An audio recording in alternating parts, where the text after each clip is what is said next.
Well, this was a big one, wasn't it? This was a big decision, an amazing decision, one that we're very happy about. This morning, the Supreme Court has delivered a monumental victory for the Constitution, the separation of powers, and the rule of law in striking down the excessive use of nationwide injunctions to interfere with the normal functioning of the executive branch. The Supreme Court has stopped the presidency itself. That's what they've done. And really, it's been an amazing period of time this last hour.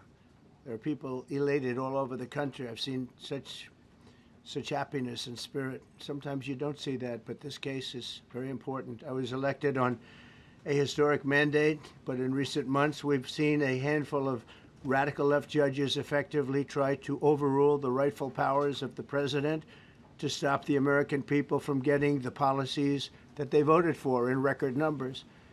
It was a grave threat to democracy, frankly, and instead of merely ruling on the immediate cases before them, these judges have attempted to dictate the law for the entire nation. In practice, this meant that if any one of the nearly 700 federal judges disagreed with the policy of a duly elected president of the United States, he or she could block that policy from going into effect or at least delay it for many years, tie it up in the court system. This was a colossal abuse of power which never occurred in American history prior to recent decades, and we've been hit with more nationwide injunctions than were issued in the entire 20th century together. Think of it, more than the entire 20th century, me. I'm grateful to the Supreme Court for stepping in and solving this very, very big and complex problem, and they've made it very simple. I want to thank Justice Barrett, who wrote the opinion brilliantly, as well as Chief Justice Roberts, and Justices Alito, Gorsuch, Kavanaugh, and Thomas. Great people. Thanks for this decision, and thanks to this decision, we can now promptly file to proceed with numerous policies that have been wrongly enjoined on a nationwide basis. And some of the cases we're talking about would be ending birthright citizenship, which now comes to the fore. That was meant for the babies of slaves. It wasn't meant for people trying to scam the system and come into the country on a vacation. This was, in fact, it was the same date, the exact same date, the end of the Civil War. It was meant for the babies of slaves, and it's so clean and so obvious. But this lets us go there and finally win that case, because hundreds of thousands of people are pouring into our country under birthright citizenship, and it wasn't meant for that reason. It was meant for the babies of slaves. So thanks to this decision, we can now promptly file to proceed with these numerous policies and those that have been wrongly enjoined on a nationwide basis, including birthright citizenship, ending sanctuary city funding, suspending refugee resettlement, freezing unnecessary funding, stopping federal taxpayers from paying for transgender surgeries, and numerous other priorities of the American people. We have so many of them. I have a whole list. I'm not going to bore you, and I'm going to have Pam get up and say a few words, but there's really, she can talk as long as she wants, because this is a very important decision. This is a decision that covers a tremendous amount of territory. But I want to just thank again the Supreme Court for this ruling. It's a giant. It's a giant. And they should be very proud, and our country should be very proud of the Supreme Court today. And with that, I'd like you to listen to the words of Pam Bondi. She's an incredible Attorney General. We're very proud of her. And as you know, Todd Blanche is with us, and we have so many others that worked on this case and other cases.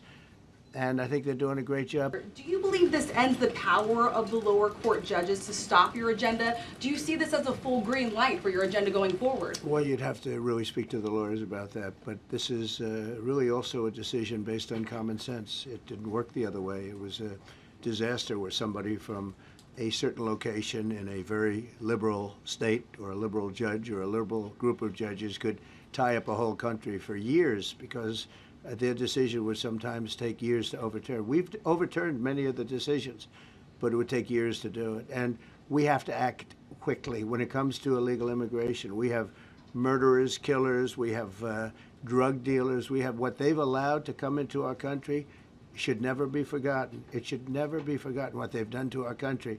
And we have to be able to act very quickly, and we're going to do that. Thank you. Justice Amy Coney Barrett, sir, I know that you praised her and her opinion here in this case. She has taken some heat, though, from some of your supporters who have labeled her weak, a squishy, a rattled law professor.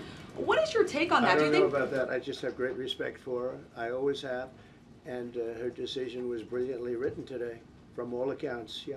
Transgender ruling, Mr. President, what would you say to Americans who fear that this is more and more concentration of power in the White House and the executive? Well, this really brings back the Constitution. This is what it's all about. And this is really the opposite of that. I mean, the question is fine, but it's the opposite.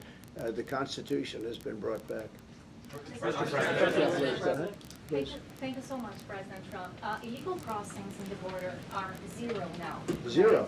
Does everyone hear that? 0. Trump 2028! Do you intend, President Trump? Who's that guy? I like him. He's working the cameras. With this new reality, President Trump, in the border, do you intend to engage personally with leaders from South America, not only Central America, Sure. in order to I tackle do that anyway. this situation I in do a that fruitful anyway. way, and if you have a perspective of meeting some Sure. presidents from South America, as Brazil, for example. Well, you see, as an example, not South America, but NATO over the weekend. Yeah. They have great respect for our country now. They did things that nobody thought was possible. They took funding from 2% to 5%. Nobody thought they'd ever pay the 2%, and now they're paying the 5%. It's over $1 trillion more a year. Think of that, $1 trillion. Nobody thought that could happen. That's a different group of people, different countries. But we get along with a lot of countries. We are respected again. Our country, the U.S., is respected again. Was not respected 6 months ago, I can tell you. We ask about the big beautiful bill, sir? Yeah, go ahead, please. Yeah, Mr. President, you have a deadline coming up on trade in 2 weeks. Which countries, if On any, what? on trade, on tariffs, Yeah. sir? Which countries, if any, are close to agreements with the administration? Well, that's an interesting question. We've made a deal with China. We've made a deal with probably 4 or 5 different countries. With the UK, it was a great deal for both. And we're in the process of making some others. But ultimately, in fact, Scott is here, and Howard Lutnick, these 2 guys have been doing an incredible job, and the people that work with them have been doing an incredible job. But, you know, we have 200 countries, you could say 200 countries plus. We can't do that. So at a certain point over the next week and a half or so, or maybe before, we're going to send out a letter. We talked to many of the countries, and we're just going to tell them what they have to pay to do business in the United States. And it's going to go very quickly. But some of the bigger countries, so India, I think we're going to reach a deal where we have the right to go in and trade. Right now it's restricted. You can't walk in there. You can't even think about it. We're looking to get a full trade barrier dropping, which is unthinkable. And I'm not sure that that's going to happen. But as of this moment, we've agreed to that, go into Indian trade. We're going to be trading in China. That's going to come a little bit down the road, but we're going to be trading in China. We have a lot of great things going, and we're getting along with countries, but some will be disappointed because they're going to have to pay tariffs. And we've taken in already hundreds of billions of dollars in tariffs. No inflation. The only problem we have is we have a Fed guy that doesn't understand what's happening, and it would be great if he'd lower the rate because we'd be able to borrow a lot cheaper. Yeah, go ahead, please.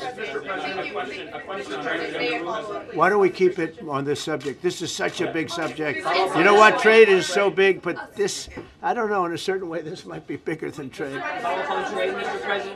I think this is bigger than trade. Yes, please, go ahead. I was wondering, though, if you could... Go ahead. Sir, on the transgender ruling, the Supreme Court ruling that parents with religious objections can pull their kids out of public school lessons that use LGBTQ materials.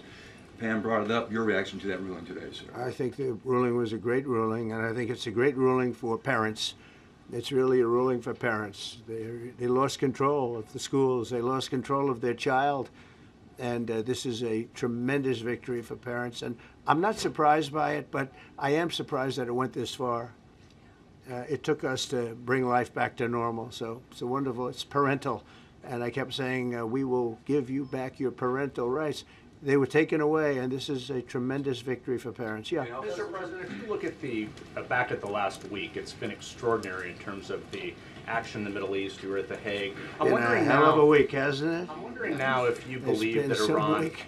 I'm wondering now, sir, if you believe that Iran has given up its long history of ambitions with nuclear weapons, or what you would like to see from them to prove that they do, and what type of meetings is your administration looking for next week with Iran? So Iran wants to meet.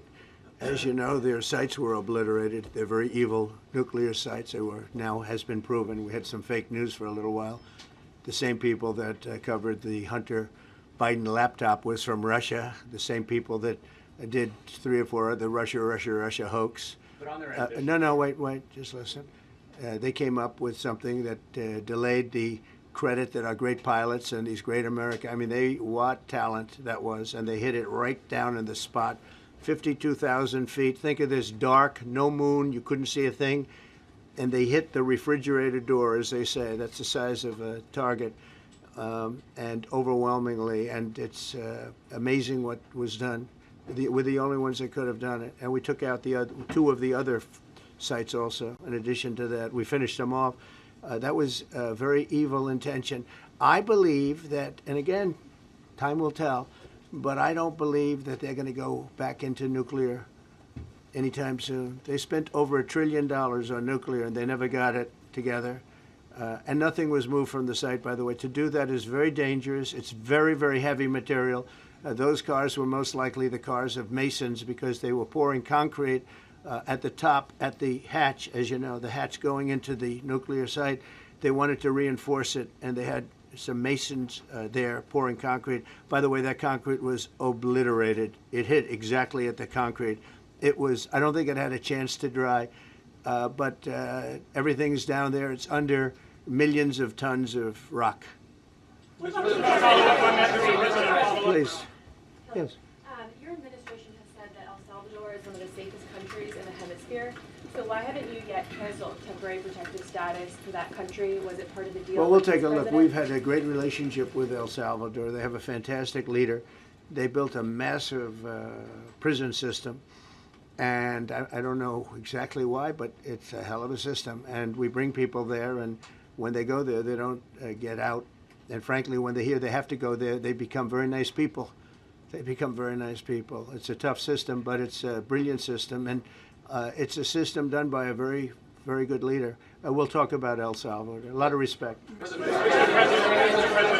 Yeah, please. Thank you. A question for you, and then a question for the Attorney General. As you go into negotiations and talks with Iran, are you demanding not only that there would be no uranium production inside of Iran, but also that Iran would turn over all existing stockpiles of uranium? Well, you know, we're a little early for that, but something like that, yeah, we'll do something like that. Let me say that I've been saying for 25 years, even as a civilian, you cannot let them have a nuclear weapon. And that's what happened. It's been obliterated. It would be years before they could ever get going. And I really think it's probably the last thing. They have to recover from a hell of a tough war. Would you also be demanding that the IAEA have full rights to inspect in Iran? Or somebody, yeah. Or somebody that we respect, including ourselves. And a question for both the President and the Attorney General. Under birthright citizenship, if this is implemented, who would be tasked with actually vetting citizenship? And how, like, would this be a situation where you have nurses and doctors checking for citizenship of parents, or? This is all pending litigation. It's going to be decided in October by the Supreme Court, and we'll discuss that after the litigation. If you have an undocumented baby, would that baby then be an enforcement priority? The violent criminals in our country are the priority now. Let me put it in perspective. Today marked the 2,711th arrest in our country of TDA members, just TDA. Everyone in this room agrees they are one of the most violent criminal organizations in the world. And the Biden administration let them walk into our country for the last 4 years. 2,711 of them today have been arrested in our country. That is the priority of Donald Trump. That is the priority of this country, of Homeland Security, of all of our lawyers, of FBI. That's the priority. That will be discussed in October when the Supreme Court hopefully rules in our favor, and we're very confident of that. But you should all feel safer now that President Trump can deport all of these gangs, and not one district court judge can think they're an emperor over this administration and his executive powers and why the people of the United States elected him. I just might add one thing, and you know, they used birthright citizenship, some of the worst people, some of the cartels, to get people into our country, just so you know. And again, I say, if you look at the end of the Civil War, the 1800s, it was a very turbulent time. If you take the end day, was it 1869 or whatever, but you take that exact day, that's when the case was filed. And the case ended shortly thereafter. This has to do with the babies of slaves, very, very obviously. And I think we're going to win. People didn't, I don't think they went about discussing it right. I came along and we looked and we said, wait a minute, this is wrong. We've been looking at birthright citizenship wrong for years, but they've used it. The cartels have used birthright citizenship to get very bad people in. And what Pam's doing and what Todd and everybody else, what they're doing at DOJ and all over, FBI, ICE, Border Patrol, these are incredible people. They're trying to keep our country safe, and they don't want to have people come in. This is just another way that they get illegal immigrants into our country, and in some cases, very, very bad ones. Go ahead. Thank you, Mr. President. On your tax bill, if I could for a moment, senators are racing to rewrite parts of it right now after the Senate parliamentarian ruled that sections of it were outside of the process that they're using to get this through. Do you think that senators should respect the decisions of the parliamentarian? And what have you personally done in the last 48 hours to try and get Republican senators who are against the bill to a yes? Well, look, it's a great bill. It's a massive tax cut. If it's not approved, your taxes will go up by 68%. Think of that, 68, a record, the highest in the history. The Democrats won't approve it only because politically it's so good for the Republicans. The Democrats aren't approving it. But think of what they're not approving. They're not approving border security. We've done a great job at the border, but we have to add some wall. We have to do, various things. We have no money for that. We have no money for the border. We have no money for so many things. But if the Democrats, it'd be interesting to see if we get any Democrat votes. We should. If I were a Democrat, I would absolutely, maybe Fetterman, because he seems to be the most sensible one lately. If I were a Democrat, I would vote for this bill all day long because it's tax cuts and so many other things that are common sense. They're basic things. I think they're doing fine. The parliamentarian's been a little difficult. And I would say that I disagree with the parliamentarian on some things, and on other ways he's been fine. But we'll have to see. It's a big issue. I will tell you this: if that bill doesn't pass, the country will get a 68% tax increase. So think of this: you're a Democrat and you vote against it. That means you're voting in favor, because essentially you're voting in favor of the largest tax hike in the history of our country. And you can't do that. In addition, we're cutting costs by $1.7 trillion, and it won't affect anybody. It's just fraud, waste, and abuse. Mr. President. Mr. President, a leading global economist just did a 180 and says your tariff plan, you may have outsmarted everybody with it. What is your message? I love this. I love this question. This is the favorite. This is the best question I've ever been asked, because I've been going through abuse for years on this. Because as you know, we're taking in hundreds of billions of dollars, no inflation whatsoever. But Mr. President, what is your message to critics who think your tariff plan will cause a recession? I think they should go back to business school. It's so obvious. It's so obvious. I mean, we're taking in billions and billions of dollars from China and a lot of other countries. We took in, I had a call from somebody in the House and a high official.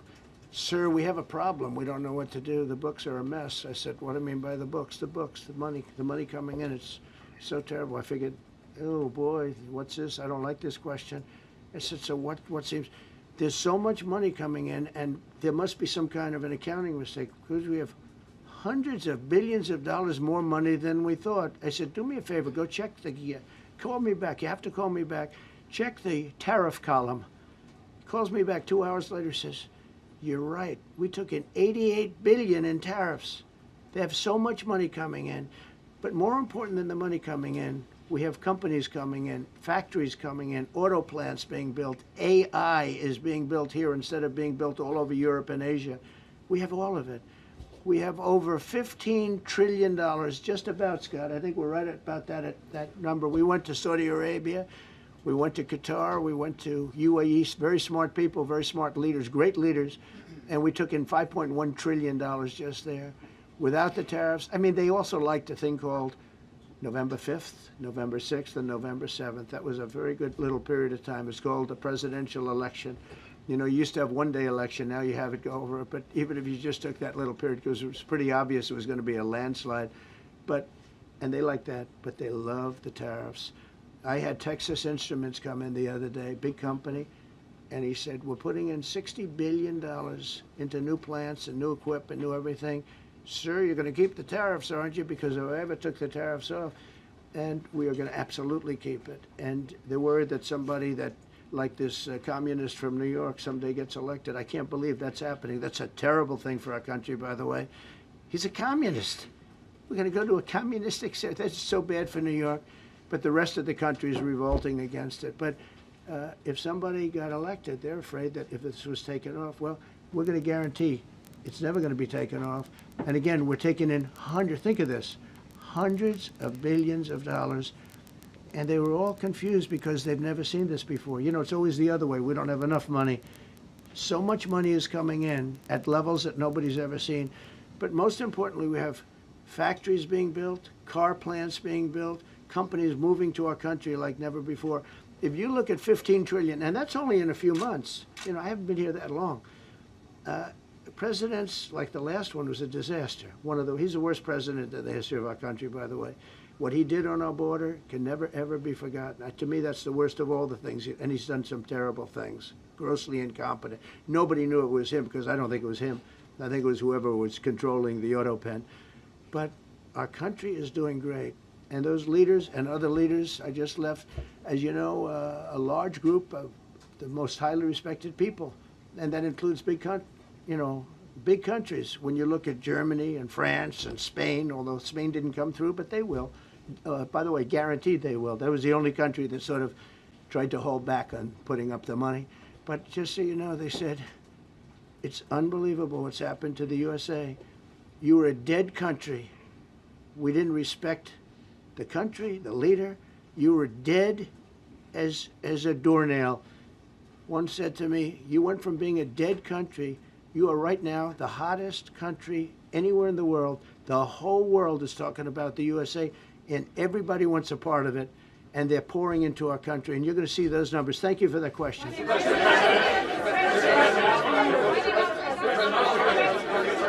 Yeah, go ahead, please. Thank you, Mr. President. I have a question about trade. Secretary Bessent has said that he hopes tariff deals with major partners will be done by Labor Day.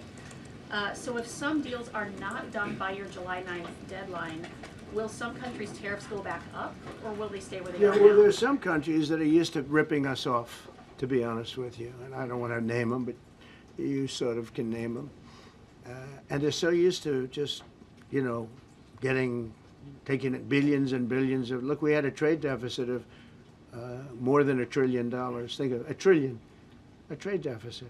That's because nobody cared. We cared a lot when, I took in hundreds of billions of dollars in tariff. We had the greatest economy in history up until now. I think we're going to blow it away. But during my time, and especially prior to COVID, we had the greatest economy in the history of our country. I think we're going to blow it away now based on the kind of numbers that we're seeing. But some countries are very angry because they've been ripping us off for years. They've been making billions and billions of dollars. There was nobody to negotiate with. They could do whatever they want. They charged us tariffs, by the way, at numbers that we've never seen before. And we ended up losing much more than $1 trillion a year. $1 trillion a year on trade. And now they're being met with a force that's far greater than them, and they don't like it. So they're upset because instead of making, $5 billion, they're going to break even. Or they'll make a little bit. I want to be nice. They'll make a little bit. Or we'll make a little bit. It's a big difference. Yeah, please go. Go ahead. Red dress. On the 2020 election, is there any more information on the special prosecutor? So many Americans still have questions about the 2020 election. And speaking of rogue judges, would you consider appointing somebody at DOJ maybe to investigate the judges that allowed for the political persecution of you, your family, and your supporters during the Biden administration? I love you. Who are you? I'm Clara from Lindell TV. Well, it's just a very nice question. And it's not a setup. I have no idea who you are, but I appreciate that question. All I can say is we're not here for that. I hope so. I hope they're doing a thing, because that election was rigged and stolen, and we can't allow that to happen. You know, a lot of people tell me, sir, you just won the greatest election in the history of our country. You won at numbers that won all 7 swing states, won the popular vote, won everything. Sir, go on with your life. And many people that say that, good people, friends of mine, then you have people that say that same thing, go on with your life, but you have to find out what happened, because you can't let that happen again. Look at what this lunatic did. Look at what he did. He opened our borders to people that were murderers, 11,888 to be exact, murderers, and we've captured many of those murderers, and we're bringing them back, or some of them are so dangerous that we don't even want to bring them back. We're afraid they're going to try and come back in. But he allowed people to come into this country, people from mental institutions, insane asylums, that's a mental institution on steroids, people from mental institutions, gang members, drug dealers, people, jails being emptied out into our country. Venezuela emptied out almost its entire prison population into our country. But I don't want to blame them. Many countries have done that. The Congo, you know, we have a great press conference coming up later, and it's the Congo and Rwanda. You know, they were fighting for years, and it was machetes, it was vicious, it was as vicious, people's heads being chopped off. And I have a man who's very good in that part of the world, very smart, and put them together, and we're signing a peace treaty today. First time in many years they're going to have peace, and it's a big deal. You know, we talk about Russia, and we're working that one. President Putin called up and he said, I'd love to help you with Iran. I said, do me a favor. I'll handle Iran. Help me with Russia. We got to get that one settled. And I think something's going to happen there. But we did some great work. India and Pakistan. That was going to be maybe nuclear. We did that. We did a lot of work. I don't know if there's ever been a president that's done much more. Serbia, Kosovo was going to go at it. Going to be a big war. I said, you go at it. There's no trade with the United States. They said, well, maybe we won't go at it. That's what happened with India and Pakistan. I was negotiating with both of them, and I said to Scott, I said to Howard, cancel all deals with India and Pakistan. They're not trading with us because they're in a war. They called back, what do we do? I said, look, you want to have trade with the United States, it's great. But you want to go and start using nuclear weapons on each other, we're not going to allow that. And they both agreed. Both have great leaders. They both agreed not to do it. So we did a lot, but I appreciate that question. Sir, on peace deals, can I follow up with you? Sir, can I follow up on peace deals? Thank you so much. Yes, Thank please. you, Mr. Orange. President. Thank you, Mr. President. I was just speaking with Senator Ron Johnson on the One Big Beautiful Bill, and he says he really wants to get to yes for you and get this accomplished. He does. He's a good man. But he also said that he needs more time, and he is not certain that the July 4th deadline is Well, possible. then he's not such a good man. Because there's too much work to No, do. he's a good man. Ron How Johnson's important- doing a good job. He's very committed. Every Republican senator is committed. And, you know, you could have a couple of grandstanders, in all fairness. You could have somebody else. And it's very dangerous, because our country would go from being the most successful country in the world to who knows what happens with a 68%, think of it, 68% tax increase. That was given by the Democrats because they like high taxes. I don't know what happened. You know, all my life, I'd grow up and I'd watch politicians talking. I'd say, oh, that's fun. And they were always saying, we will cut your taxes. We will cut your tax. I never heard it. They say, we will raise your taxes. And they elect people like this guy in New York that maybe has a chance. I find it hard to believe, but he maybe has a chance. They want to raise your taxes. So they want to see a 68% tax increase.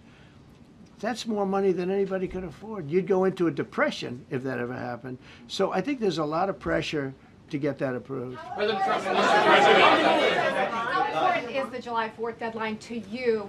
If the It's default important. It's not deadline's the not end till all. August? It can go longer, but we'd like to get it done by that time, if possible. And look, we have a lot of very committed people, and they feel very strongly about a subjects that you're not even thinking about that are important to Republicans. The problem we have is that it's a great bill. It's a popular bill, but we'll get no Democrats only because they don't want to vote for Trump. If they if that bill was their bill, oh, they would be so happy. It's so great for our military.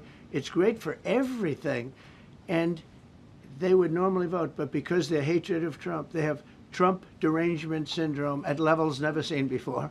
And instead of voting for a tax cut, they're voting for a tax increase of 68%. They're voting to destroy Social Security, destroy Medicare, and destroy Medicaid. And we're voting to make them perfect and to make them better, make them stronger and better. They're going to destroy Medicaid, and they're going to destroy Medicare, and Social Security will follow. If you vote for the Democrats, you're dead on those three things. Sir, on peace deals. Thank you, Mr. President. On a related subject, many Democrats have said that they are not going to support crypto bills in Congress only because of you and your family's personal crypto ventures. And these votes are in some cases needed to pass.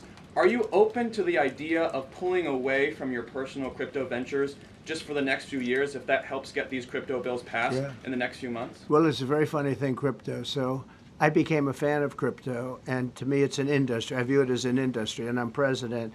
And if we didn't have it, China would, or somebody else would, but most likely China. China would love to.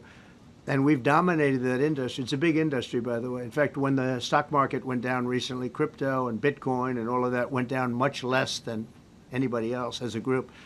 And we've created a very powerful industry, and that's much more important than anything that we invest in. We invest in it, but really that was an industry that wasn't doing particularly well. I got involved with it a couple of years ago, and before the second term. I got involved before I decided to run. I only decided to run because I saw what was happening, and Biden was incompetent, and the administration was crooked and incompetent. And I was in Bitcoin then, not knowing if I was going to do it a third time. So it's become amazing. I mean, it's the jobs that it produces. And I notice more and more you pay in Bitcoin. I mean, people are saying it takes a lot of pressure off the dollar. And it's a great thing for our country. So I don't care about investing. You know, I have I have kids, and they invest in different things. They do believe in it. But I'm president, and what I did do there is build an industry that's very important. And you know, if we didn't have it, China would. Okay. Sir, Mr. President, on peace deals. Go ahead. With the glasses, gentlemen. Go ahead, please.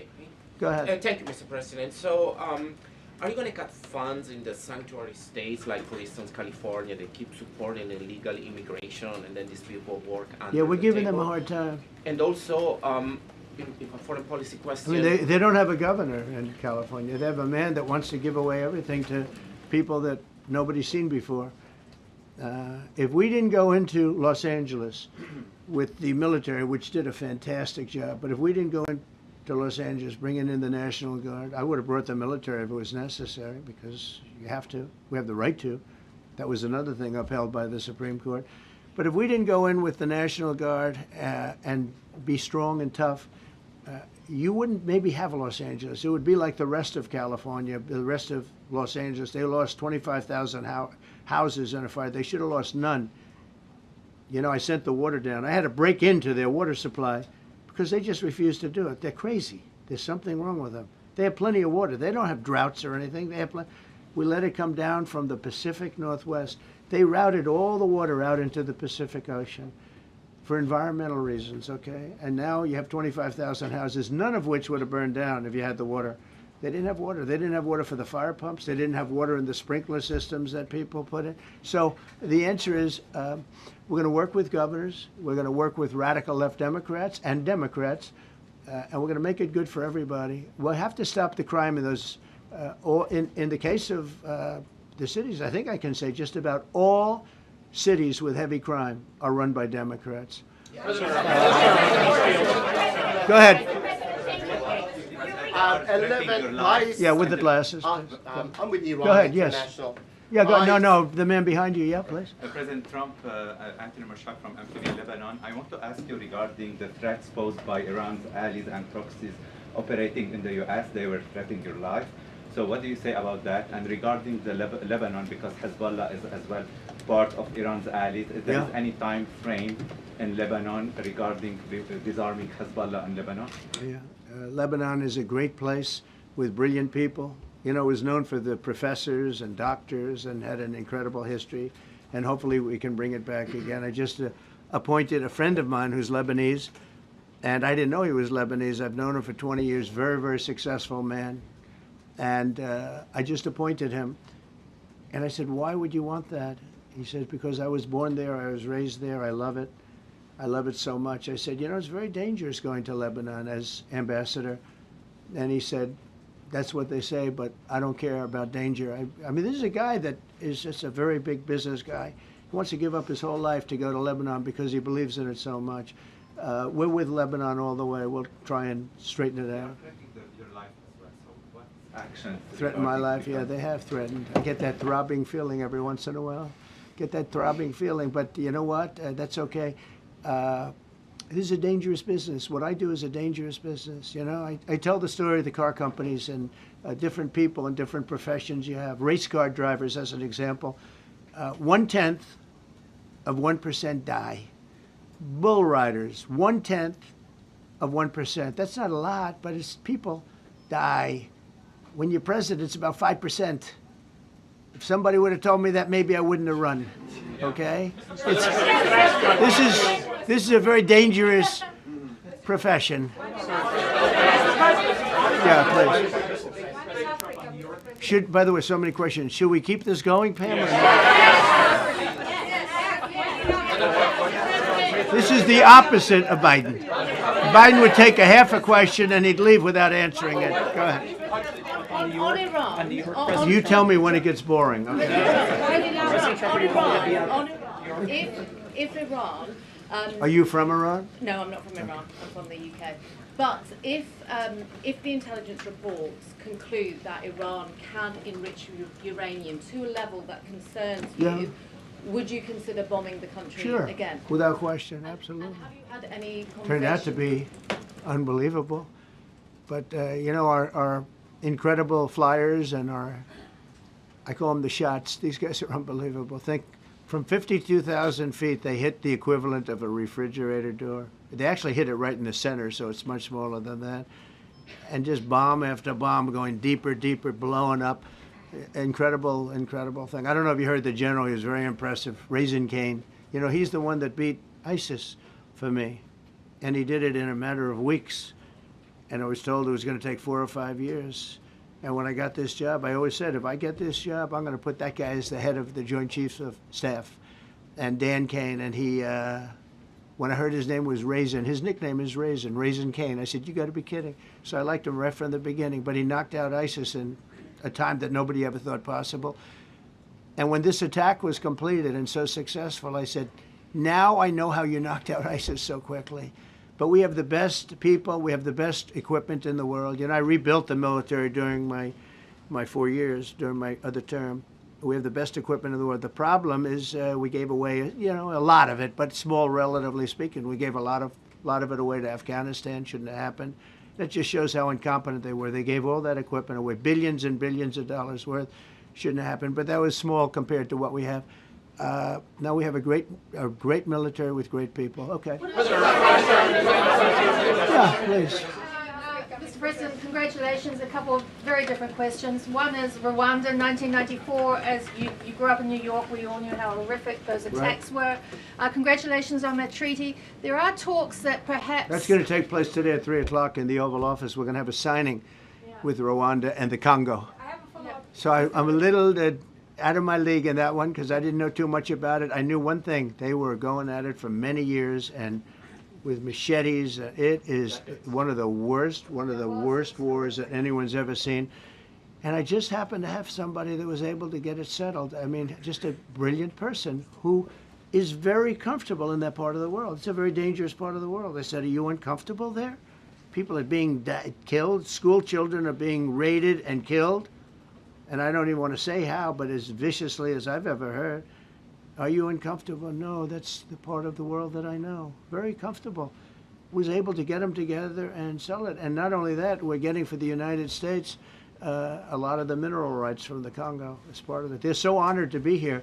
They never thought they'd be coming to. Look, this is a very tough part of the world. They never thought, they were just telling me, they never thought they'd ever be coming to the White House. And they're so honored. And so we're going to give him a great big reception. But that's after many years of fighting. It's a great thing. That's at 3 o'clock, I believe. Sir, are you concerned at all about secret nuclear sites in Iran? You talked about maybe just Secret nuclear site? Yes, that there might be some of those Not known really. later. Can I tell you? They're exhausted. And Israel's exhausted too. And I dealt with both of them. And they both wanted it settled, both of them. And we did a great job, but they're exhausted. The last thing they're thinking about right now is nuclear. You know what they're thinking of? They're thinking about tomorrow, trying to live. It's such a mess. It's such a mess. The place was bombed to hell. And no, I'm not worried about it at all. And I'm putting out a little statement. I'm going to respond to the Ayatollah's statement yesterday that we won the war. Oh, God, we won the war. And I said, look, you're a man of great faith, a man who's highly respected in his country. You have to tell the truth. You got beat to hell. And Israel was beat up too. They were both beat up. And it was a great time to end it. It was quick. They got the hate out. There was a lot of hate, a lot of hate. It would be great if they didn't have that hate. But the last thing they're thinking about is nuclear weapons right now. Please. Thank you, Mr. President. Iris Howe with NTD Research Media with the Epoch Times. Thank you Good. so much for doing this. It's Sure. very refreshing for all of us here. It's a good I believe, group. in this room. It's refreshing? Very refreshing. Yes, we haven't Probably. had this in, for the I understand what you mean. So thank you so much for coming out here. Other to talk than to Caroline's us. done a great job. Yes, You're referring to the past administration, Yes, not to yes. Caroline, right? Yes. Back to the ruling today, if you don't mind. So you have always talked about winning for the American people. Right. How do you think today's ruling will enable you to further deliver for American families and workers across the country, not only when it comes to immigration, but also when it comes to trade, energy? What actions are you most eager to move forward Well, I with think now? taking power away from these absolutely crazy radical left judges is a tremendous, this is such a big day. This is such a big day. It's like, it's sort of sad because we're doing the signing at 3 o'clock, and this may very well dominate the signing of a big war that was going on and really affecting the continent of, think of it, the entire continent of Africa was being affected. And we're settling that war today, and this will probably be a headline. But this is a very big moment, and it gives power back to people that should have it, including Congress, including the presidency. And it only takes bad power away from judges. It really doesn't take power. It takes bad power, sick power, and unfair power. And it's really going to be, this is a very monumental decision. Yeah, please. Yes, President, thank you very much. On July 9th, is that July 9th date set for tariffs to snap No. back? Or could there be a... We can do whatever we want. We could extend it. We could make it shorter. I'd like to make it shorter. I'd like to just send letters out to everybody. Congratulations, you're paying 25%. He doesn't want. He's a much nicer person than I am. Go ahead. You finish it up. Who are you considering for the Federal Reserve then? And are you speeding up that process? I see Secretary. Oh, he's terrible. He's terrible. I mean, I have a list of things. We're like 38 on the list. We pay, Cameroon and different places are paying the same as us. Because, you have somebody sets a rate at 4% or 4.5%. It's hard to go out and say we should be paying 1% when you have your so-called experts doing that. And the sad part is, as per the question that you asked about tariffs, we've had the tariffs and we have less inflation than we had before. What we have is a hell of a lot more money, a hell of a lot more income, and we shouldn't be paying a rate like that. In other words, when we pay a rate, I'll tell you, each point is the equivalent of $300 billion. So if we had it down 3 points, because I think we should be at 1, you have Switzerland is at 0.25. In other words, 25% of 1%. And they're the number 1 right now. But we should be the number 1. And soon you're going to have, I think, you're going to have where the people will pay will pay, like we had a few years ago, where you put up money, you loan money, and you actually, instead of paying, you get paid. I love that. I don't know if it's any good, but I love it, where you put up money and you get paid. But we should be in a category, so we should be at the top of the list, not toward the bottom of the list. But we have a man who's not a smart man, And he probably has Trump derangement syndrome. And he's just not a smart person. What he's doing, though, he's hurting us for years to come. Because if we borrow money at 2 points higher than we should be paying, that's $600 billion. Wouldn't you say those numbers are about right, Scott? So it's 2 points would be about 600, actually more than that, but about $600 billion, all because the guy doesn't want to lower the rates. He's doing the service, a very disservice, and then he goes up and talks about, I'd like to see costs come down. You know, he gets up and he does his little thing for 5 minutes, and he goes out and he goes back to the beach. He goes, I'd like to see costs come down. Well, he could lower the interest cost by $900 billion a year. All he has to do is lower rates. And everybody's saying, I was watching some of the business shows today, and they're saying, you know, Trump's right. He should really be cutting. The country's doing well. We have no inflation. Now, despite him, we're doing great. But if we got the rates down, we would be a rocket ship. So I think that'll be it. And I just want to thank everybody. This is a really big day. We've had a big week. You know, we've had a big week. We've had a lot of victories this week. NATO was a tremendous victory. The war was a tremendous. Look, we were talking about this for 30 years, about Iran being nuclear. And all I said is it will not be nuclear, and it's not going to be nuclear. And I want to give credit to a lot of people, and most importantly to our great military. Boy, they put out that fire. Once that happened, once those bombs got dropped, that war was over. That war was over. But I just want to compliment them. Incredible. The general and all of his generals. Pete Hegseth was great. They were all. And now I want to compliment Pam. A lot of genius went into this. You know, people, if you don't say it exactly right, if the Supreme Court doesn't get it because it's incorrectly spoken about, and that happens. A lot of cases are lost because they don't say the right words. But I want to correct. She's going to go down as a great attorney general. I may change my mind about that. I don't know. Maybe someday I'll have to call and say I was only kidding. She's going to go down as a great attorney general. This was a tremendous win, and we've had tremendous wins, but this was a tremendous win today. So I just want to congratulate you and Todd and your whole staff. Very brilliant people, and we can't forget John Sauer. That's right. Who is with. There's a medical emergency within his family, so he's taking care of that, and we said absolutely. So I just want to thank everybody very much. Thank you. Sir, can there be a Gaza ceasefire?